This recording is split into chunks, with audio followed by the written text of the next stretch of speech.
Glória a Deus. Meus amados irmãos, vamos abrir nossas Bíblias. Livro do profeta Jeremias, capítulo 12, versículo 5. O Senhor trouxe essa palavra ao meu coração desde ontem, pensando, meditando numa palavra de Deus para esta manhã. E eu quero compartilhar esta mensagem. Profeta Jeremias, capítulo 12, versículo 5. Se te fadigas correndo com os homens que vão a pé, como poderás competir com os cavalos, ou com cavalos? Se tão somente numa terra de paz estás confiado, que farás na enchente do Jordão? Amados irmãos, igreja do Senhor, diletos amigos e amigas que nos ouvem nesta manhã, quero compartilhar com a igreja sobre uma realidade desafiadora. É o tema desta mensagem, segundo Deus me fez perceber, porque era exatamente a realidade que Jeremias enfrentava na ocasião em que Deus fala com ele desta tão especial maneira.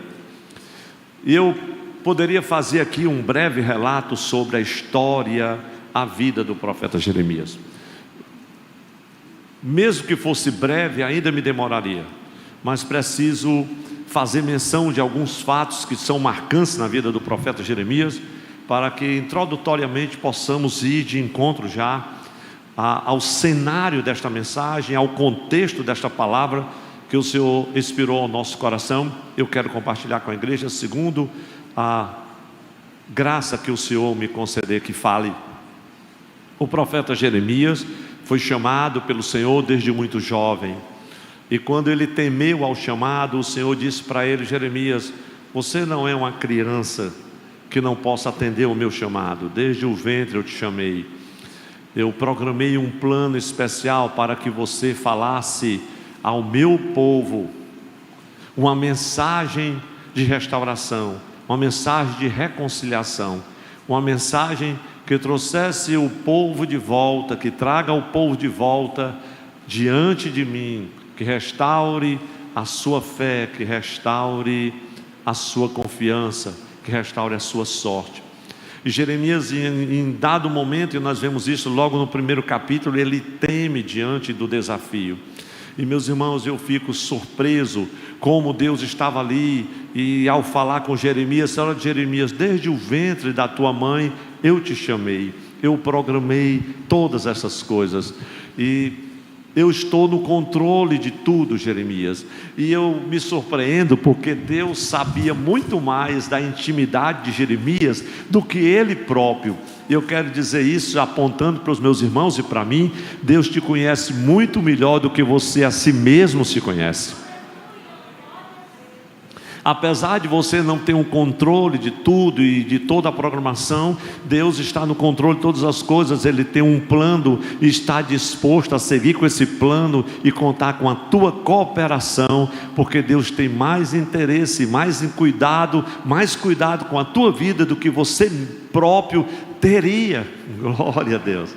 E era isso que o Senhor estava falando para Jeremias. Mas o contexto em que Jeremias estava vivendo e foi desafiado por Deus para o exercício do ministério, para ser a voz profética de Deus à nação, era um contexto muito difícil por uma série de fatores, e eu apresento pelo menos um para que vocês tenham uma ideia, vislumbre um pouco aonde Jeremias iria começar o ministério e ser a voz profética de Deus à nação.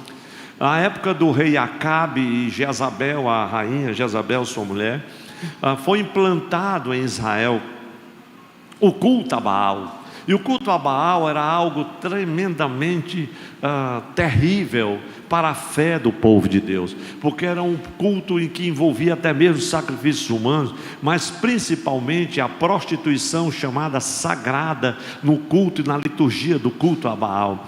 E toda aquela prática no Reino do Norte, em Israel, ela era uma tentação latente e constante para a nação.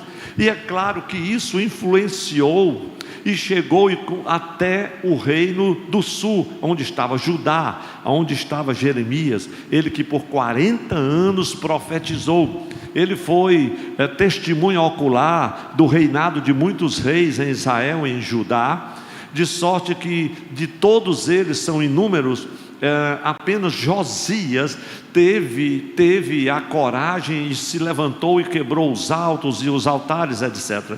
Mas lá estava Jeremias em meio a esse contexto todo de idolatria, de apostasia, e o Senhor o chama naquele momento, e de repente lá está o profeta em meio a uma realidade perturbadora. Esse é o nosso primeiro ponto que eu quero compartilhar com a igreja.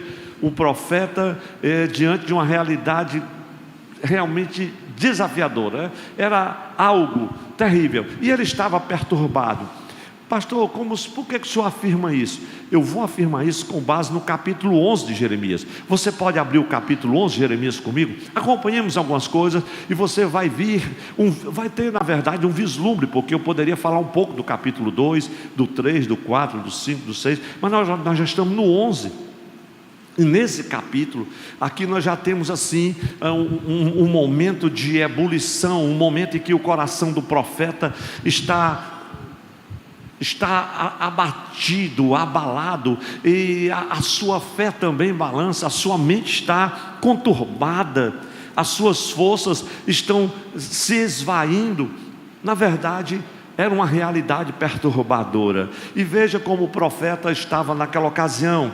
Ele estava perturbado com a presença da iniquidade entre o povo de Deus, em detrimento de todas as instituições religiosas, em detrimento da lei, da Torá, porque o texto da palavra, o profeta Jeremias disse assim: Senhor, a lei se afrouxa, as pessoas não guardam a lei. E a grande pergunta de Jeremias, o que pairava no seu coração, era exatamente o questionamento de muitos de nós em meio ao caos, quando se instala a injustiça. Era a mesma situação, o mesmo questionamento de Abacuque, por exemplo. E a pergunta era: Senhor, por que não intervens? Por que o Senhor não faz justiça? Mas, meus irmãos, eu meditando sobre isso, sobre esses porquês, porque eram os porquês do profeta, e ele estava ali diante de uma situação realmente perturbadora. Mas uma coisa interessante: Deus nunca está ou estará à mercê de nossas perguntas. Deus nunca estará à mercê das perguntas dos homens, mesmo que isso esteja relacionado com algumas anomalias, com algumas situações as mais difíceis, catastróficas, problemáticas, não importa. Mas havia uma realidade perturbadora e que perturbava o profeta.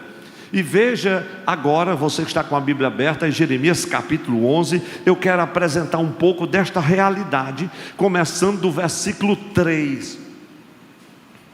No versículo 3, o profeta diz assim: a visão de um concerto, é o versículo que eu quero estar, aí depois eu cito. O versículo 3 de Jeremias 3 diz assim: diz-lhes, pois, assim diz o Senhor, o Deus de Israel, maldito o homem que não escutar as palavras deste concerto. Meus irmãos e minhas irmãs, o profeta estava perturbado com a realidade. Qual era a realidade? Um concerto que Deus havia feito com o seu povo estava sendo violado.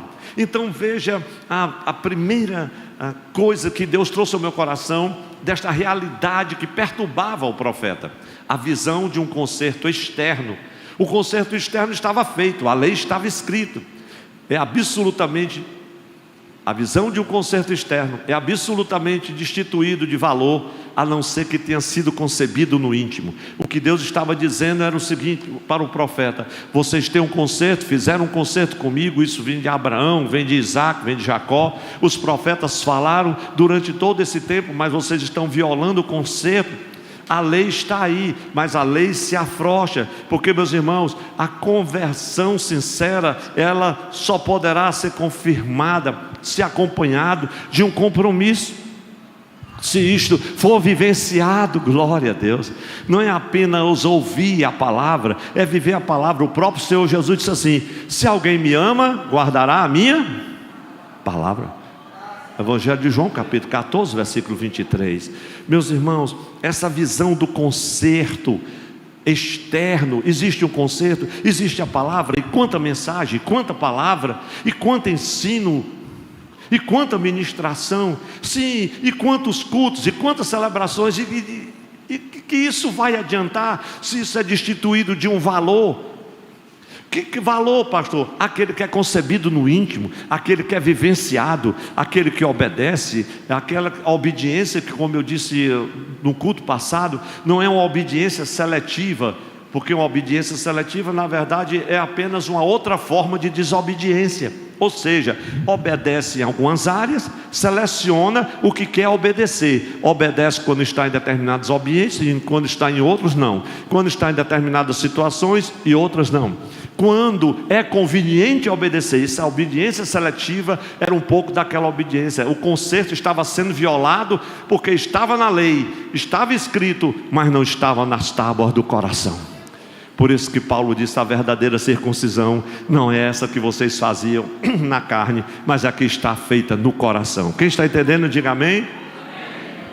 Mas havia também ainda uma segunda realidade que perturbava o profeta na questão da violação do concerto. Segunda realidade, nós vamos encontrar aqui no versículo de número 4 até o de número 6. O interesse de Deus se contrapõe ao descaso dos homens.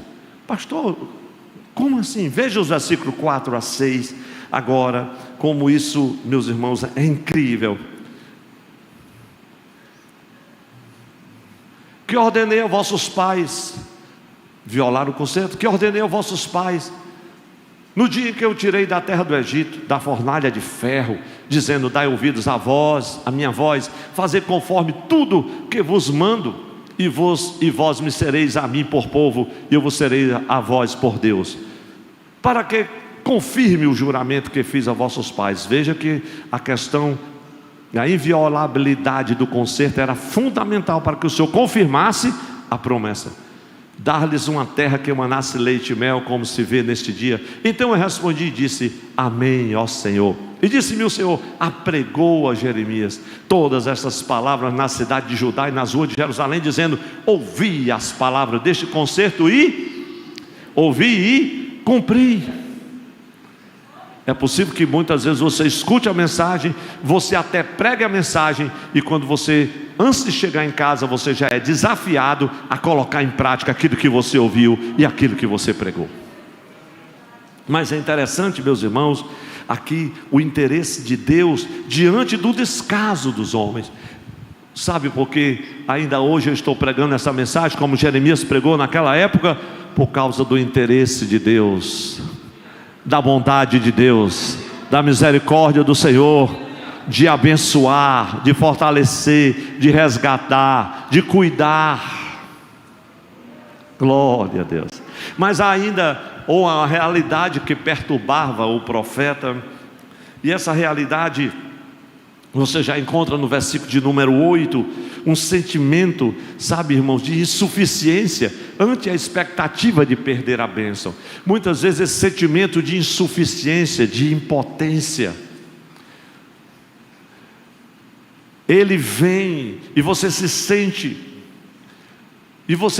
sem forças, incapaz. É um sentimento de insuficiência, de você quer ir à frente e você não tem forças para ir. Mas é um sentimento de insuficiência ante a expectativa de não conseguir a bênção, ou de não alcançar o alvo, ou de realizar os sonhos, expectativas frustradas. Isso tem sido terrível, meus irmãos, esse sentimento de insuficiência. Aquele sentimento de insuficiência do profeta pregando aquela nação e chorando, e as pessoas voltando as costas. Era um homem que pregava e pregou durante esses 40 anos e praticamente não foi ouvido. Ele dizia: olha, Babilônia está chegando. E eles diziam: não, o nosso problema não é Babilônia, a ameaça maior aqui é a Síria. E Jeremias disse assim: é Babilônia, vocês vão ser levados cativos. E Jeremias foi testemunho ocular dessa realidade. mas eles não estavam aceitando, e era esse sentimento de insuficiência, de levar uma mensagem e não ser ouvido, de levar uma mensagem e ser ameaçado, de dizer a verdade de Deus e mesmo assim ser perseguido. E nesse ponto, meus irmãos, eu digo para você, que Jeremias mesmo tendo falado muito, que às vezes a gente toma o livro do profeta Jeremias, só se lembra do profeta que chorava, lembra-se das lamentações, lembra das ameaças vindo da parte de Deus, em razão da violação do concerto, mas esquece de uma faceta importante no caráter da vida de fé de Jeremias, era a fidelidade e a perseverança. Jeremias tomou consciência logo no seu ministério, que andar em fidelidade, que obedecer à verdade do Senhor, isso não era sinônimo nem garantia de segurança para a jornada. Obrigado que só teve um aleluia. Porque alguns irmãos dizem: pastor, mas eu dou o dízimo, eu dou a oferta, eu não perco o culto, pastor, eu procuro guardar todas as coisas, por que é que eu estou passando essa prova? Olha o que foi que aconteceu. Pois é, meu irmão, como dizia Tozer, um escritor querido, enquanto nós formos habitantes da carne e do sangue, nós estamos sujeitos a todas estas coisas inesperadas, coisas que nos abalam, que nos abatem, coisas que nos entristecem, que nos fazem lamentar e chorar. Mas sabe de uma coisa? É se lembrar de Abacuque, a palavra de Deus que consolou o coração de Abacuque quando ele estava quase desviado. Se você ler o capítulo 1 de Abacuque, você vai observar a palavra "se". É como se fosse uma verdadeira bomba, né? Senhor, e agora? E a injustiça? E a violência? E a intolerância? O ímpio prospera. Se, até que ele vai e sobe a torre de vigia e ora a Deus e ouve a voz do Senhor. Abacuque: o justo viverá da fé. Escreve isso. Quando ele diz o justo viverá da fé, é uma frase pequena. Isso também está incluso o seguinte: que essa fé pela qual nós vivemos não garante por si mesma a salvação. O que garante é que nós temos que confiar no Deus soberano, seguir na jornada, porque Ele é o Salvador que estará conosco nessa jornada, porque Ele é soberano. Quem diz amém para Jesus? Eu creio que vocês entenderam. Mas havia mais alguma coisa, irmãos, nesse versículo. Irmãos, que hora vai terminar essa mensagem, irmãos? Estou empolgado. Não, se terminar hoje, termina depois. Ele estava empolgado com a realidade que também era desafiadora. Empolgado, digo, no sentido de que Deus lhe mostrava aquilo, e aquilo lhe perturbava. Veja agora no versículo de número 15, porque aqui no versículo 15 há algo tremendo. Deixa eu ler o primeiro versículo 15, porque aqui nessa questão há uma elevação, vamos dizer assim, do prazer, uma categoria do próprio Deus. Veja só: que tem o meu amado, aqui está se referindo a Judá, a nação, que fazer na minha casa, visto que muitos nela cometem grande abominação, e as carnes santas se desviaram de ti. Quando tu fazes mal, então andas saltando de prazer. Imagine aqui, isso afetava profundamente o profeta e o perturbava. A elevação do prazer à categoria de Deus. Essa aqui é a quarta coisa que Deus trouxe ao meu coração e perturbava. Depois dessa, a elevação do prazer à categoria de Deus. Eles estavam reunidos, a prostituição campeava solta no próprio momento em que o povo se reunia diante de Baal, e tudo aquilo era um prazer latente e constante para o povo de Judá, como também era em Israel, e Deus estava desgostoso com aquilo. E hoje, meus irmãos, vocês não têm ideia do que nós podemos constatar. As pessoas hoje estão muito ausentes, embora eu louve a Deus por aqueles que Deus tem levantado para voltar à sua casa, para estar na casa de Deus. Mas muitas pessoas estão muito envolvidas com essa questão do prazer. O prazer é exaltado à categoria de um Deus. Eu tenho minhas coisas, eu tenho o meu sítio, eu tenho minha casa, eu tenho minha programação, eu tenho minha seriada, eu tenho tudo que está à minha disposição, e tem muitas coisas à disposição, as pessoas estão sempre indo e vindo, investindo muito nessas áreas. Na verdade, a questão do hedonismo nunca foi tão forte no mundo todo como hoje. Essa questão da exaltação do prazer, é como se fosse o próprio Deus, é isso que satisfaz. E Jeremias estava perturbado com essa realidade, era isso que estava acontecendo. Mas havia uma outra coisa também no versículo 16. Nós estamos ainda no capítulo 11, para me chegar no versículo 5 de Jeremias 12, para irmos ao final da mensagem. Veja aqui no versículo de número 16: denominou-te o Senhor oliveira verde, formosa por seus deliciosos frutos. Mas agora a voz de um grande tumulto acendeu fogo ao redor dela, e se quebraram os seus ramos. Veja, meus irmãos e meus irmãos, a vocação da nação, a vocação comprometida pela incredulidade, pela apostasia. A vocação era uma oliveira, como diz Isaías capítulo 5. Era para que você desse uvas verdes, uvas boas, mas vieram uvas verdes, azedas, raquíticas. Mas a vocação era para que fossem uvas saborosas, maduras, para que essa oliveira estivesse verde, viçosa, fosse produtiva ao seu tempo. Mas aqui a vocação estava comprometida, meus irmãos. Era algo tão terrível que até mesmo o clamar era uma inutilidade. Como assim? A inutilidade do clamor. Veja o versículo 14, que eu passei rapidamente, mas eu preciso voltar, porque Deus disse: Jeremias, não ore por esse povo.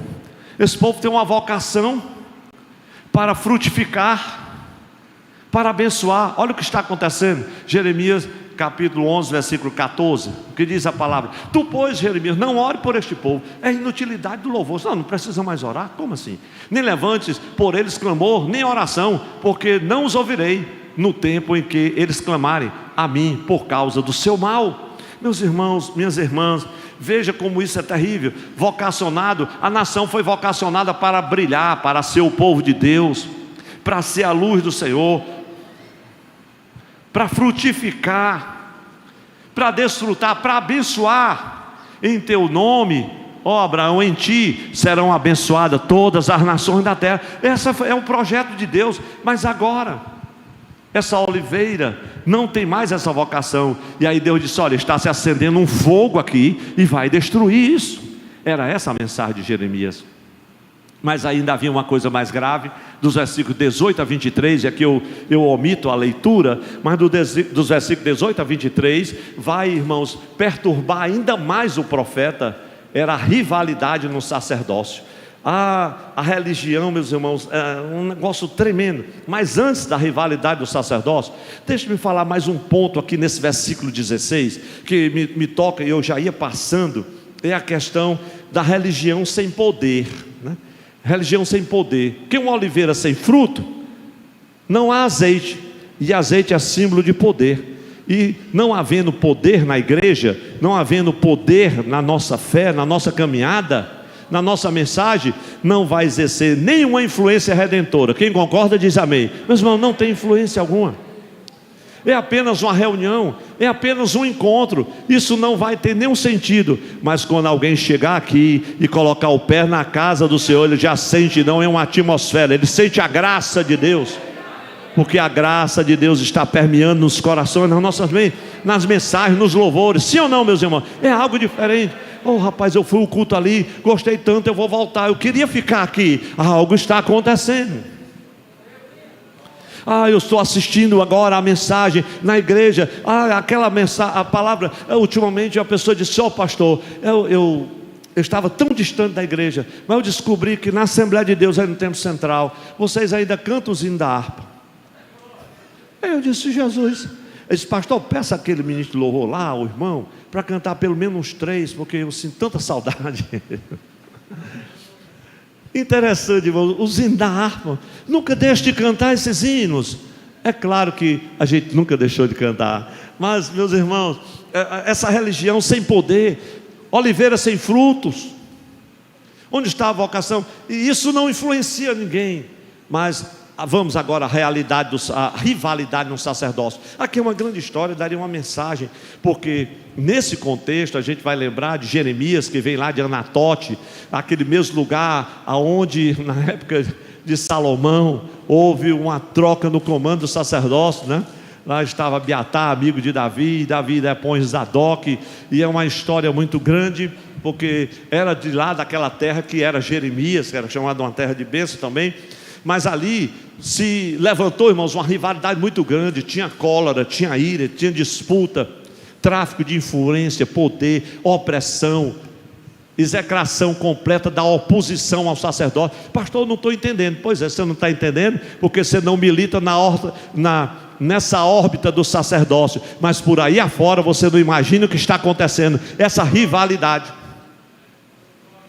não é de admirar o caos instalado em muitas e muitas lideranças eclesiásticas, evangélicas, por que não dizer? Mas, meus irmãos, vocês estão observando esse contexto, essa realidade, perturba ou não perturba? O profeta levando a palavra de Deus e vendo tudo isso. E aí nós chegamos no capítulo 12 de Jeremias. Mais 10 minutos de mensagem, nós vamos passar um pouquinho, irmãos, não morre ninguém. Eu não vou mais justificar nada não, vamos em frente, glória a Deus. Quem está ligado aí em nome de Jesus? Capítulo 12 de Jeremias. Veja como é que o capítulo vai começar, porque aqui neste momento você vai observar um profeta já cansado. E nesse cansado, esse é o nosso segundo ponto, para irmos já, nesse momento, o Tarso já coloca aí, porque você vai encontrar um profeta cansado, clamando por justiça. E o capítulo 12 começa ele inquirindo o Senhor por justiça. Deus, Senhor, faça justiça.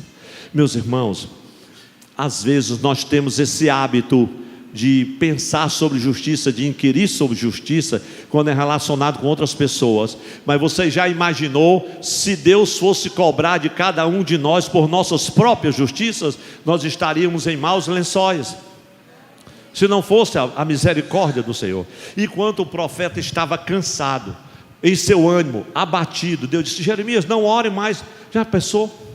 Não ore mais por esse povo.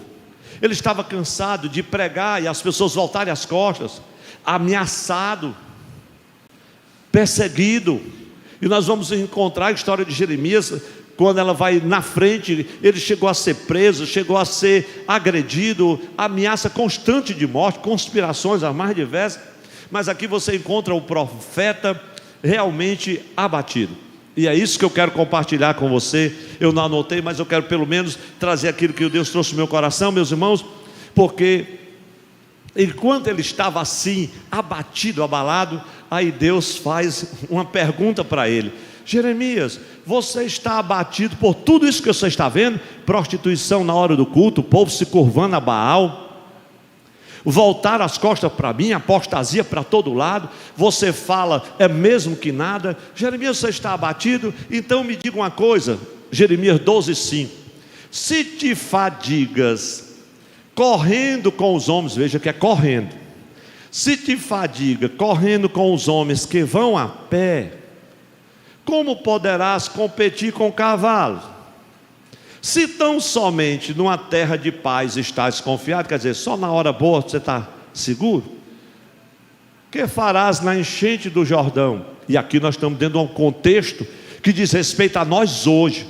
Era como se Deus estivesse dizendo assim para Jeremias: Jeremias, tu estás abatido, meu querido, você está atribulado, você está angustiado por causa dessa situação difícil que está enfrentando, é? E se eu lhe disser, Jeremias, que a coisa vai ficar pior? Quem está entendendo diz amém. Jeremias, você está abatido, cansado, abalado, está perplexo, está deprimido, angustiado no teu coração, porque você está vendo tudo isso acontecer. E se eu lhe disser que as coisas vão ficar pior? Aí Deus vai e diz assim: se tu te fadigas correndo com os homens que vão a pé, como poderás competir com os cavalos? Vê, uma coisa parece um tanto quanto absurda, mas eu quero explicar isso já no final da mensagem. E diz uma coisa: E o que é que você vai fazer na enchente do Jordão? Ou seja, o que é que você vai fazer quando as águas tumultuarem, rugirem ao teu redor e vierem diante de ti, aparentemente invencíveis, insuperáveis? Você acha que eu não vou estar com você, Jeremias? Eu também queria dizer isso. Você não é páreo para essa enchente. Você não pode competir com cavalos, mas eu sou o teu Deus. Glória a Deus. Deixa eu dizer uma coisa, meus irmãos. No fragor da luta que nós estamos travando no presente, o fragor desta luta, quem trava lutas aqui? Ou é só eu que estou travando luta? Meu irmão, estou numa luta, passando um momento, tem enfermidade, pastor Ozião, uma luta tão grande. Ele disse: pastor, eu não pensava que as trevas eram tão densas, de perder um irmão.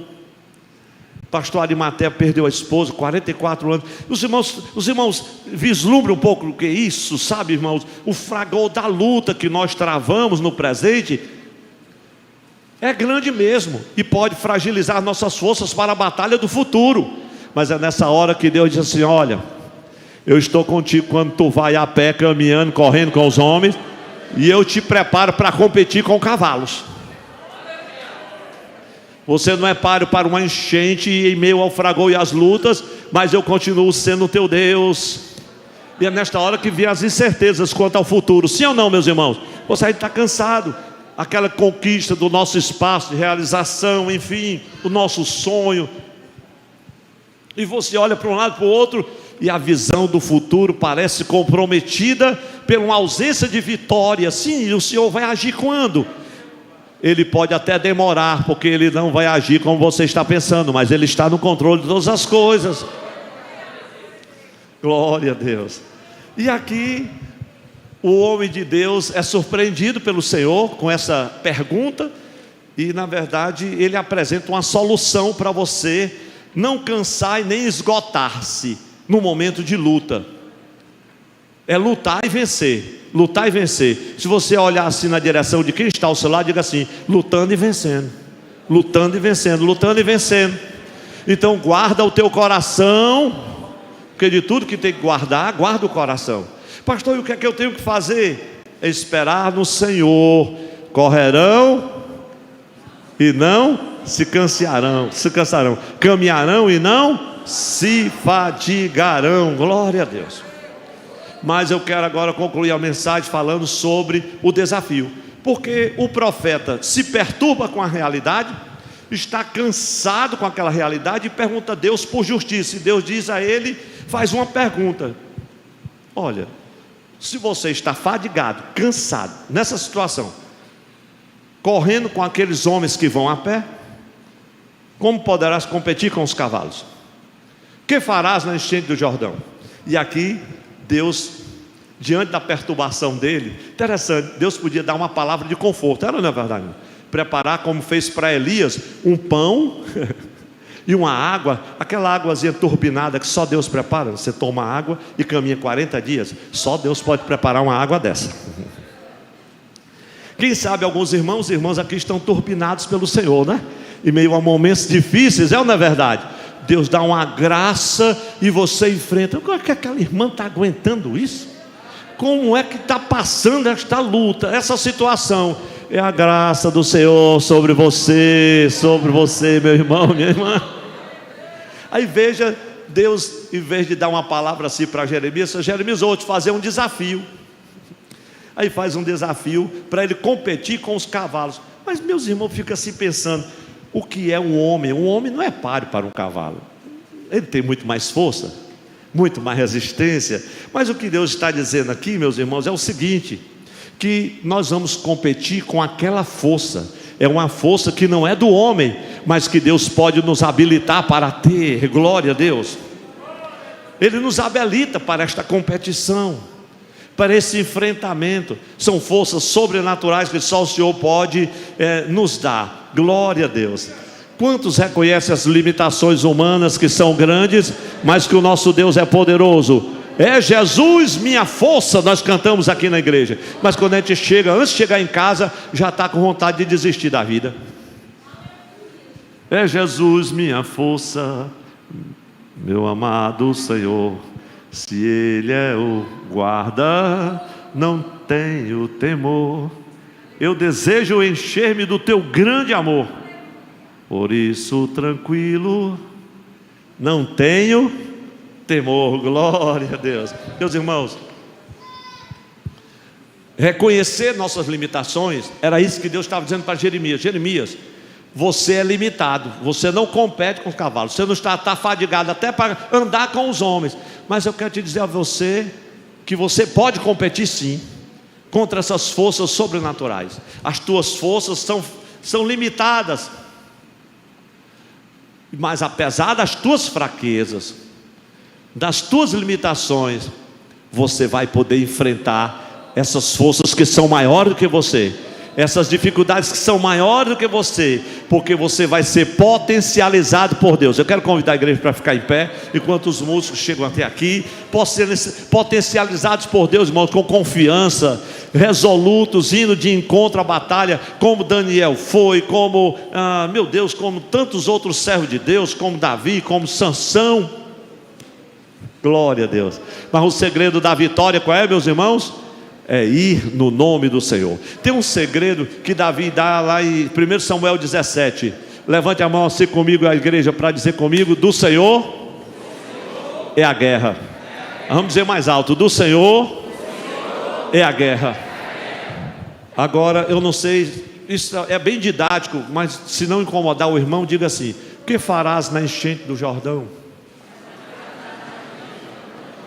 O que farás na enchente do Jordão? Meus irmãos, é esta hora que nós estamos vivendo. A enchente é real. Como competir com os cavalos? Agora olhe para cima, olhe para o Deus do céu, para o Deus de Jeremias. Aleluia, glória a Deus.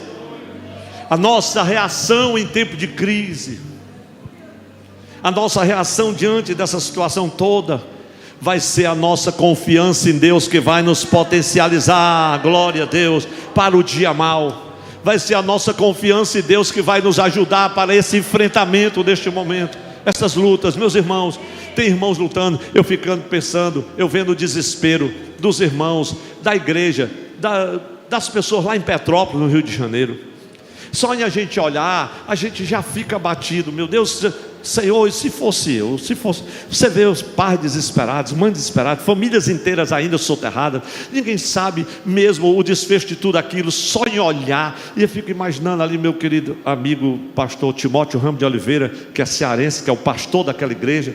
Foi quem me batizou nas águas aqui. Era ele o pastor Deusdete, mas caiu a minha vez para o pastor Timóteo em 67. Faz muito tempo.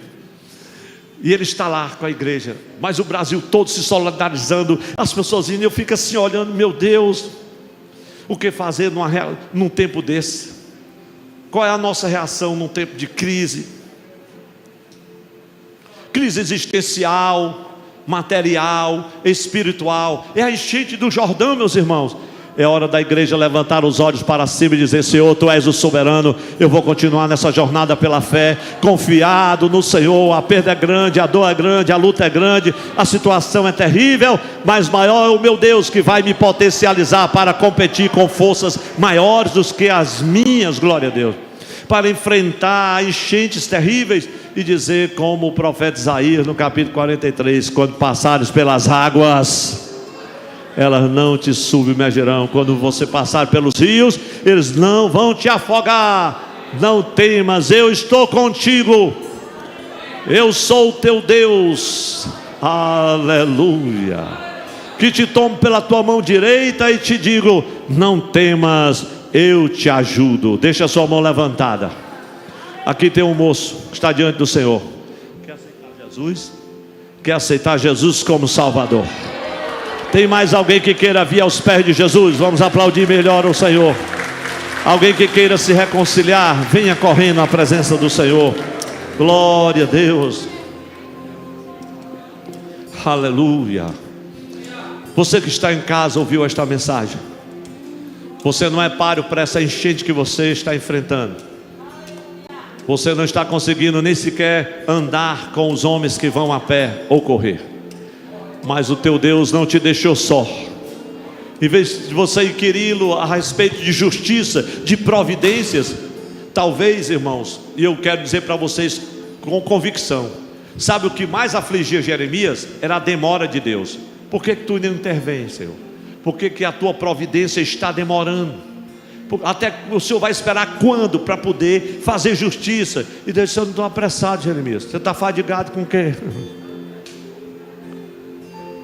Glória a Deus. Continua falando, Jeremias. Continue, meu irmão, nessa jornada. Continue, minha irmã, nessa jornada. O Senhor é contigo. Nós vamos orar agora. Antes de orar, eu vou cantar a estrofe e o coro de um hino. O hino 58, irmão Eliseu. Só a estrofe e o coro. E dedicar a todos que ouviram esta mensagem esta manhã aqui. E os que estão em casa. Esse diz assim: não temas, contigo eu sempre estarei. É uma rica promessa do bondoso Deus. Ainda que o concerto esteja sendo violado, ainda que a realidade do presente tempo nos perturbe. Perturba ou não perturba, meus irmãos? A gente abre a televisão, Ucrânia, Rússia, a iminência de uma guerra mundial está por um fio. Isso é tudo muito louco, meus irmãos. Ou você acha que a guerra está muito longe daqui? Não, afeta todo mundo. Essa realidade é perturbadora. Mas saiba que a igreja do Senhor Jesus continua marchando em detrimento dessas realidades, através de toda a sua história. Assim o povo de Deus marcha, e nós vamos marchar. Cantemos, depois vamos orar. Não temas, contigo quero ouvir a igreja. Eu sempre estarei. Oh, rica promessa, Rica promessa do bondoso Deus. bondoso Deus. Estrela querida, lá na escuridão, Oh, rica promessa, esta da promessa brilha no meu coração. Comigo está, Ele está contigo. comigo está. Oh, rica promessa, Me promete, Jesus sempre comigo está. comigo está. Oh, aleluia. Comigo está. Sim, Jesus me promete, sempre comigo está. Glória a Deus. Pedi esse moço para dobrar o joelho aqui. Irmão Francisco, dobre o joelho com ele. Ele está reconhecendo Jesus como seu Salvador. Vamos incluir nesta oração a Cecília, filha do irmão Edson, está hospitalizada. A igreja levanta as mãos agora diante do Senhor. Obrigado, Pai, por este culto. A tua presença nesta manhã trouxe ao nosso coração, Senhor, encorajamento, graça. A tua palavra é luz, ó Deus, para o nosso caminho, lâmpada para os nossos pés. Traz paz aos nossos corações. A tua palavra, Senhor, é doce para nós. Ó Deus, a tua palavra nos conforta, nos consola. A tua palavra, Senhor, é poder para a salvação daquele que crê. Eis aqui, Senhor, este homem que se dobra diante de ti. A sua vida está nas tuas mãos. A enchente o alcançou. Está cansado de lutar com as suas forças e vem diante de ti, reconhece, Senhor, como um pecador. Ó Deus, perdoa-lhe os pecados, escreve o seu nome no livro da vida do Cordeiro. Pai, que ele possa te servir todos os dias de sua vida. Ó bendito e glorioso Deus, eu te peço, Senhor, abençoa a sua vida. Abençoa. Ó Deus, olha ali para a Cecília, filha do irmão Edson, está hospitalizada. Visita a tua serva, Senhor. Ela necessita de uma intervenção tua. Por teu favor e misericórdia, Senhor, alcança agora, levando, Senhor, a cura, levando a restauração para a sua saúde. Pai, de resto, todos nós que viemos este culto, eu te agradeço pela igreja que veio nesta manhã. Ó Deus, pois está bela aqui, Senhor, repleta, adorando, participando deste momento tão glorioso. A igreja que está em casa, Senhor, que a tua graça se derrame como orvalho agora em cada coração, levando-nos, conduzindo-nos, Senhor, ó, em paz aos nossos lares, abençoando a tarde de paz, Senhor, cada lar, o culto logo mais à noite para aqueles que vão estar aqui. Ó Deus, muito obrigado, Pai. Manifesta a tua presença em nosso meio a cada dia, e que a graça e a paz de nosso Senhor Jesus Cristo, o amor de Deus nosso Pai, a comunhão e consolações, o poder do Espírito Santo, seja com todo o povo de Deus aqui reunido. A igreja do Senhor diz amém. Meus irmãos, a paz do Senhor a todos e a todas, um bom dia, Deus os abençoe, em nome de Jesus. Terça-feira, culto de doutrina. Quinta-feira, ciclo de oração.